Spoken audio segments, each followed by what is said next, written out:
Sa kulungan ng bagsak ng 4 na individual na sangkot sa paggawa at pagbebenta ng mga pekeng plaka ng sasakyan. Iniimbestigahan na rin ng LTO ang posibleng kasabwat sa loob ng kanilang ahensya. Si Sheena Torno sa report.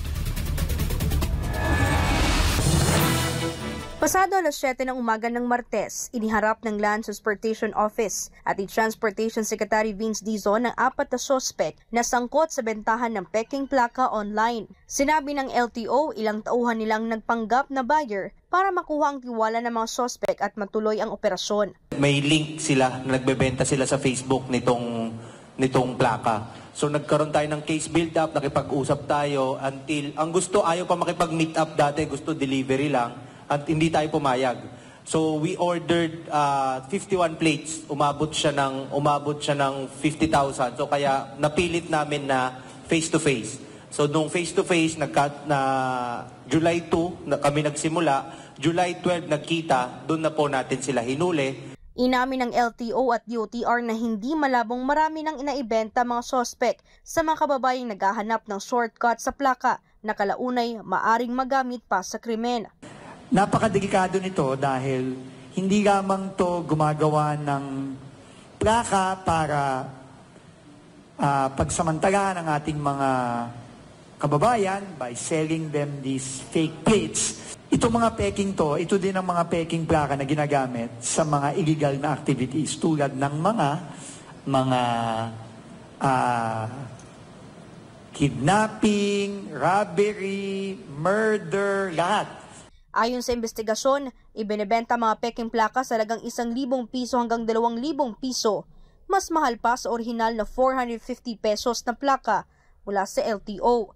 Narecover din ng mga otoridad ang mga makinang ginagamit sa paggawa ng mga peking plaka sa isang botega sa San Ildefonso, Bulacan. Yung hawak ko, peke. Okay, ito, peke ito. Peke. Yung hawak ni Undersecretary Mon, totoo. Actually, kung titignan mo yung lamination, ito mapapansin nyo, siguro kung may kamerang mako-close up ninyo, mapapansin nyo dito and we'll pass it on, no? Yung matte yung finish nito, ito medyo glossy. No, makintab, glossy. Tapos yung material, kita mo, di ba? Iba. Pero visually, kung malayo ka, mahirap ma-determine eh. Di ba? So yun, no? At pati yung thickness, no? Tsaka yung yung size, medyo mas maliit ito. Makikita mo talaga yung peke sa urig. Para mapabilis ang pagtugis sa mga gumagamit ng peking plaka, bibigyan ng LTO ng access ang iba't ibang law enforcement agencies. Patuloy rin ang paghahanap sa mga nasa likod o mastermind ng grupo. Wala naman illegal na nagtatribe kung walang protector, kung walang kakuntsaba. So, yun ang ating suspecha. Pero syempre, kailangan ng deeper investigation dyan. So yun ang ginagawa ng LTO ngayon. Nagpaalala si Dizon sa publiko, huwag tangkilikin ang iligal at agad ipagbigay alam ang sino mang sangkot sa paggawa o pagbebenta ng peking plaka. Babalangan ng LTO, ang paggawa o pagbebenta ng peking plaka ay paglabag sa Article 172 ng Revised Penal Code na may kaakibat na kulong at multa. Para sa Diyos at sa Pilipinas kung mahal, ito si Sheena Torno, SMRI News.